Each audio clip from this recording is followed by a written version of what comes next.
Today, we dive into the Manaslu climb behind one of the darkest Sherpa stories ever recorded. Driven by arrogance and cruelty, two Karens broke their Sherpa down and abandoned him on the mountain. The events that followed was so disturbing that even veteran rescuers struggled to make sense of it. It was September 14, 2016, and Manaslu Base Camp sat at 15,750 feet on a glacial shelf beneath the mountain's massive south face. Unlike Everest's sprawling tent city, Manaslu Base Camp was compact and quiet, maybe 80 climbers spread across a handful of expeditions. Their shelters tucked between moraines on ground that felt temporary, even by Himalayan standards. The air smelled of damp rock and wood smoke drifting from kitchen tents where cooks worked over kerosene burners, preparing dalbat and boiled potatoes for teams that ate in shifts. Prayer flags hung between bamboo poles in lines that sagged under moisture, their colors faded by seasons of wind and ultraviolet light. Clouds moved through camp in slow cycles, obscuring the upper mountain for hours, and then parting without warning to reveal the summit pyramid, gleaming in cold afternoon light. Temperatures hovered near freezing during the day and dropped into the teens at night, cold enough that frost-coated tent walls by morning, and breath hung in visible clouds inside vestibules. Among those arriving at base camp that week were Sloan Driscoll and Nell Fairfax, two Americans who had traveled together from Scottsdale, Arizona, and who had been attracting attention from camp staff since the moment they stepped off the approach trail. Sloan was 46, tall and broad-shouldered, with a voice that carried across camp without effort, and a manner that suggested she was accustomed to being the loudest person in any room. She ran a commercial real estate firm in Phoenix that managed properties worth more than $200 million, and she approached everything, business, fitness, relationships, with the blunt confidence of someone who had rarely been told no and never accepted it when she was. She had summited Kilimanjaro, Elbrus, Aconcagua, an island peak in Nepal, accumulating the credentials in 3 years with the efficiency of someone checking items off a list rather than building a skill set. Nell was 42, a corporate attorney who had been Sloan's closest friend for 15 years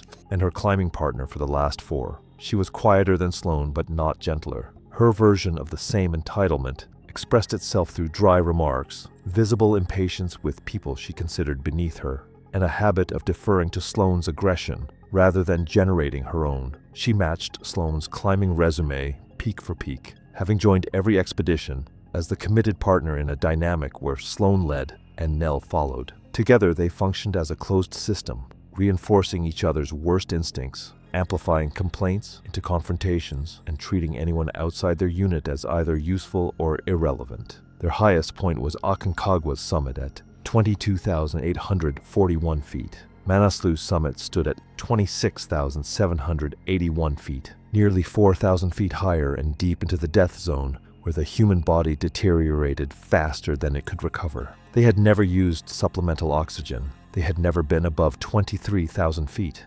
Manaslu had earned a reputation as the most accessible 8,000er, the entry point for climbers stepping beyond 7,000-meter peaks for the first time. The normal route followed a straightforward line through 4 camps with fixed ropes from base to summit, and commercial operators marketed it as the logical bridge between Aconcagua and Everest. That reputation attracted a specific kind of client, ambitious enough to want an 8,000-meter summit on their resume, confident enough to believe fixed ropes and supplemental oxygen made the death zone manageable. Some were right, others mistook infrastructure for safety and paid the difference with their lives. The operator was a small Kathmandu-based company that accepted roughly 20 clients per season across multiple peaks, screening applicants primarily through payment confirmation and signed liability waivers. Sloan and Nell had paid $18,000 each, competitive for a budget Manaslu expedition, and their Aconcagua and Island Peak summits satisfied the company's stated requirements.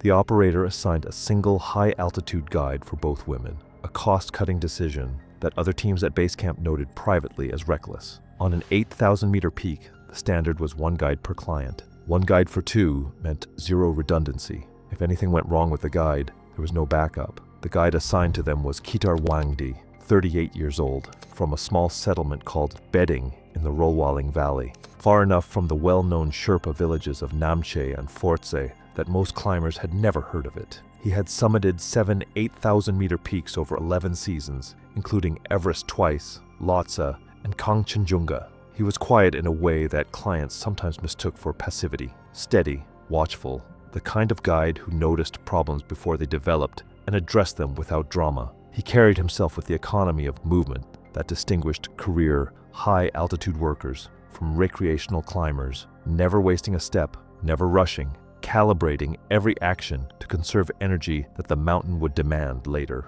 His income supported his wife, a teenage son studying in Kathmandu, and his parents, whose small farm produced less each year as the soil thinned and the seasons shifted. Kitar had come off a spring Lhotse expedition that ended only 4 months earlier, a grueling season that left him physically depleted in ways that a Kathmandu summer couldn't fully repair. He had accepted the Manaslu assignment because the $6,000 fee covered his son's school fees through the following year, and because saying no to work meant watching another guide take the money his family needed. He arrived at base camp leaner than usual, with a cough that came and went, and a fatigue that sleep didn't seem to fix. He noted these things privately and continued preparing. During the expedition briefing on September 16th, the operator's base camp manager walked clients through the route, acclimatization plan, and summit logistics. Sloan interrupted twice in the first 10 minutes, once to ask when the summit window was expected, and once to challenge the length of the acclimatization schedule,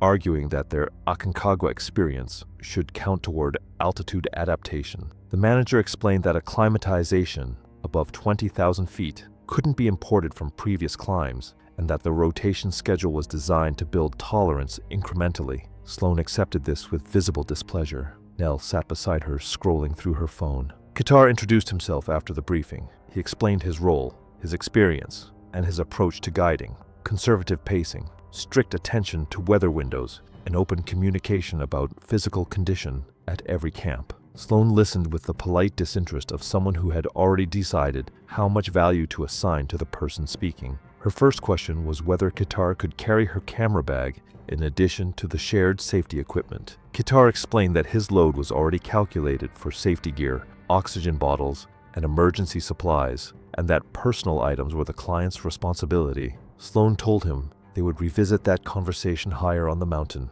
It was not a request. Over the following days at base camp, the pattern solidified. Sloan and Nell treated camp staff with the casual dismissiveness of people who viewed service workers as interchangeable, complaining about meal timing, tent placement, and the temperature of the water brought to their shelter each morning. They socialized exclusively with each other, and with the 2 or 3 climbers from other teams whose professional backgrounds matched their own. Kitar observed the dynamic with the quiet attention of someone who had guided enough wealthy clients to recognize the type. People who believed that payment entitled them to obedience rather than expertise, and who measured a guide's value by his willingness to comply rather than his ability to keep them alive. The first acclimatization rotation to Camp 1 at 18,700 feet began on September 20th. The route climbed through a narrow valley above base camp, crossing glacial moraine and loose rock before reaching steeper snow slopes that required crampons. The morning started cold and still, frost cracking under boots with each step.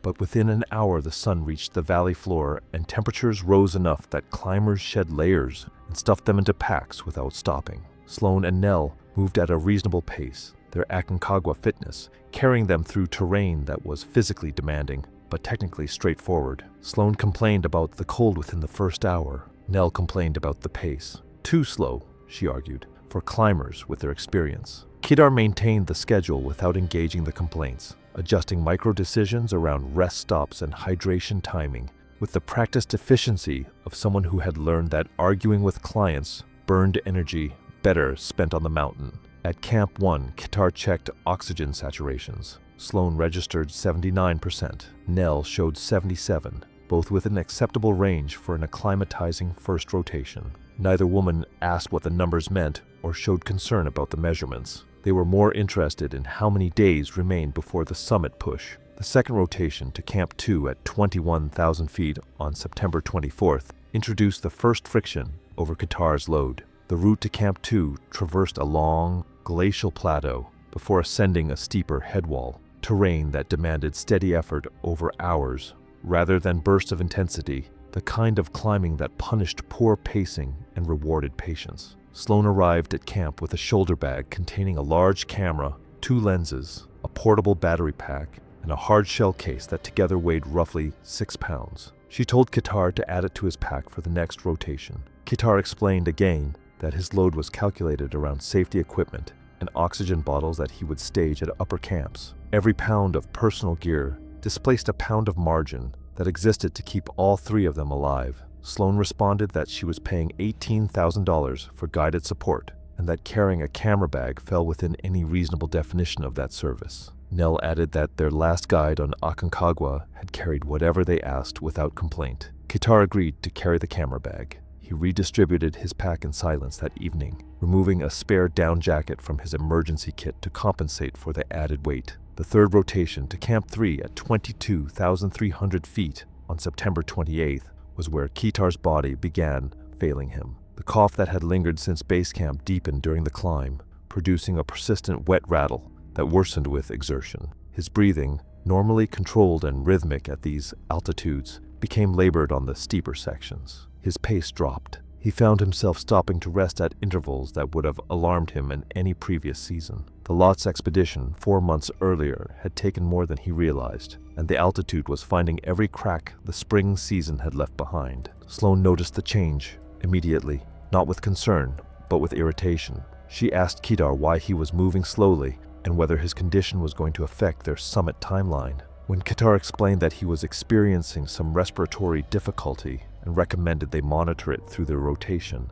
Sloan exchanged a look with Nell that communicated more than words could. Nell made a remark about paying a guide to carry their gear and now having to wait for him instead. Sloan laughed, a short, sharp sound that carried across the snow in the thin air. Quick reminder, if this kind of in-depth breakdown matters to you, subscribing helps keep these stories coming. Now let's get back to the mountain. At Camp 3, Kitar checked his own oxygen saturation privately, 71%, significantly lower than his normal readings at this altitude across 11 previous seasons. He recognized the early markers of high-altitude pulmonary edema, the wet cough, the labored breathing disproportionate to the effort, the fatigue that rest wasn't touching. HAP in experienced Sherpas was uncommon, but not unheard of, particularly in guides who pushed through heavy seasons without adequate recovery. His body was telling him something his schedule and his finances didn't want to hear. He raised the issue with the women that evening at Camp 3. He explained his symptoms, recommended that the team descend to base camp for additional rest before attempting the summit push, and offered his professional assessment that his condition needed monitoring before committing to higher altitude. Sloan's response was immediate. She told Kitar that they had been on the mountain for 2 weeks, that the summit window was approaching, and that descending now because their guide had a cough was not something she was willing to consider. Nell backed her up, adding that Kitar's job was to get them to the summit, and that if he needed rest, he could rest while they acclimatized. Kitar did not push further. They descended to base camp the following morning as part of the normal rotation cycle, but the rest period was shorter than he needed and longer than the women wanted. The summit push began on October 3rd. Teams across base camp moved upward through the camps over 3 days, staging oxygen, checking fixed ropes, and settling into the compressed rhythm of a summit window where everything accelerated toward a single 24-hour period that would determine the season's outcome. The mountain above Camp 2 changed character, steeper, more exposed, with ice fields that gleamed like dull metal under overcast skies and wind that cut through gaps in clothing with surgical precision. Sloan and Nell climbed with an energy that surprised Kitar. The proximity of the summit had sharpened their focus and softened their complaints, at least temporarily. They reached Camp 4 at 24,275 feet on the afternoon of October the 5th, settling into a tent that Kitar had stocked with oxygen bottles, food, and fuel during the previous rotation. Kitar's condition had worsened through the push. The cough now produced sputum streaked with pink, the unmistakable sign that fluid was leaking into his lungs. His breathing at Camp 4 was audible from outside the tent, each exhale carrying a crackling wetness that even non-medical listeners would recognize as wrong. He checked his own saturation, 63% at 24,275 feet on supplemental oxygen. The number confirmed what his body had been telling him for days. His HAPE was progressing, and continuing higher would accelerate the fluid accumulation until his lungs could no longer exchange enough oxygen to sustain basic function. He spoke with Sloan and Nell inside the tent at Camp 4. He told them directly that he could not continue to the summit, that his lungs were compromised, and that climbing higher posed a serious risk of incapacitation or death. He recommended that all three of them descend immediately. The women because they had never been above 23,000 feet and had no experience navigating the upper mountain without a guide, and Kitar because his condition required lower altitude and medical attention. Sloan didn't pause. She told him that they had not spent $18,000 base each and 3 weeks on this mountain to turn around because their guide couldn't handle the altitude. She pointed out that he was supposed to be the expert, the one who made this possible, and instead, he was the one holding them back. Nell added that the fixed ropes went to the summit and that they didn't need someone to hold their hand on a marked route. Kitar attempted to explain that the ropes could become buried in weather, that the upper mountain's broad snow slopes were disorienting and poor visibility, and that their oxygen systems required monitoring they weren't trained to perform independently. Sloan cut him off. The confrontation moved outside the tent into the pre-dawn darkness, sometime around 1:30 in the morning. Both women were already wearing their oxygen masks and summit suits, geared for the departure that Kitar was now telling them couldn't happen. Other teams' tents were zipped shut, their occupants either sleeping or preparing quietly inside. Voices carried in the thin air, but no one emerged. Kitar made one final attempt, stepping in front of the route to block their departure. Sloan told him to move. When he didn't, she told him again, with a tone that stripped away every pretense of civility the expedition had maintained. Kitar bent forward, coughing, a deep, wet convulsion that doubled him over and left pink-flecked sputum in the snow between his boots. Sloan stepped forward and shoved him sideways with both hands. It wasn't a punch. It wasn't an attack meant to injure. It was the contemptuous push of someone removing an obstacle, a gesture more degrading than a blow because it communicated that he wasn't even worth the effort of real violence. Kitar fell sideways into the snow, his headlamp beam swinging across the slope as he went down. He didn't get up immediately.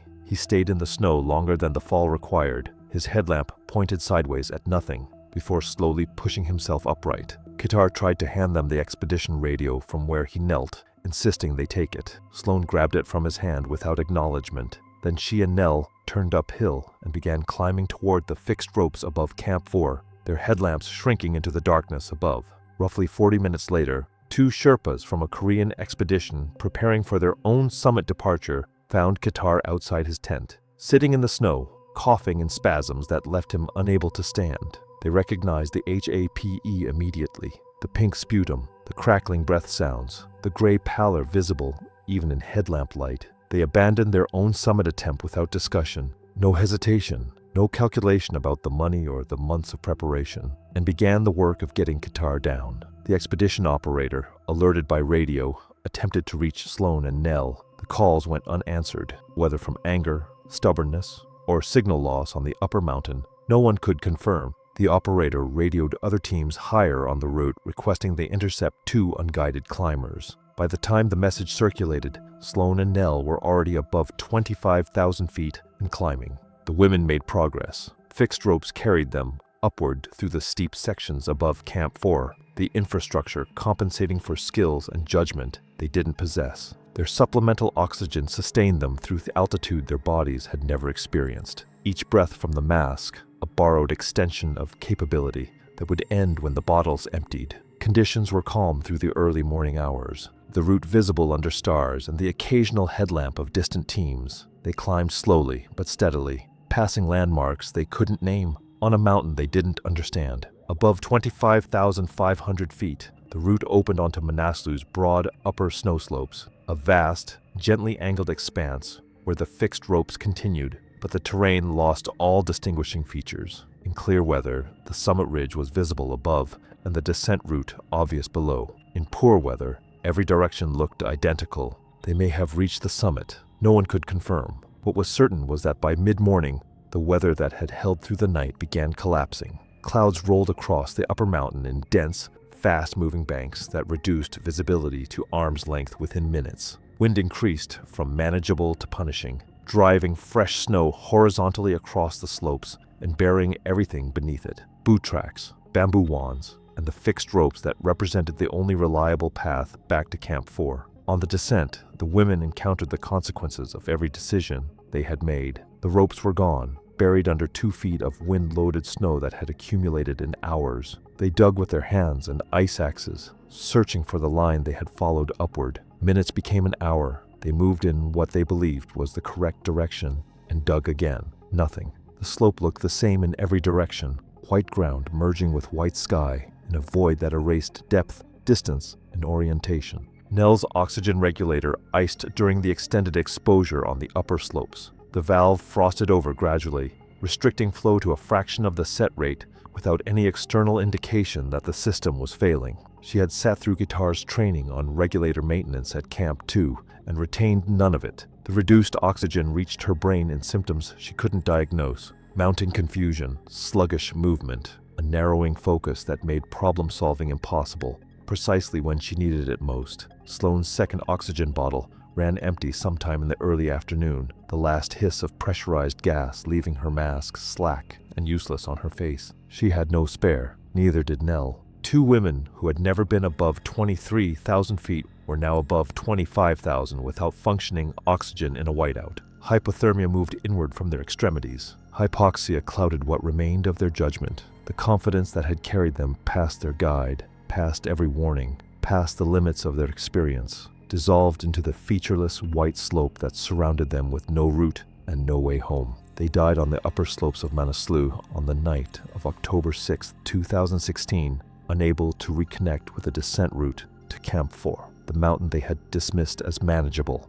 the guide they had discarded as unnecessary, the warnings they had treated as obstacles to their ambition, all of it resolved into a single night on a snow slope with no way down. Kitar Wangdi was assisted down through Camp 3 and Camp 2 by the Korean team's Sherpas over 12 hours of careful descent. His HAPE compromised circulation starved his extremities across the extended effort. By the time his boots came off at Camp 1, the damage to both feet was severe and irreversible. A helicopter evacuated him to Kathmandu the following morning. The HAP resolved with treatment and oxygen. Surgeons amputated 4 toes across both feet. He could walk. He could not climb. 7 8,000-meter summits and 11 seasons ended in a hospital bed because of clients who treated him as disposable. Sloane and Nell's bodies were found 5 days later by a search team that reached the upper slopes when weather cleared, roughly 600 feet off the established route on Manaslu's east-facing snow slopes.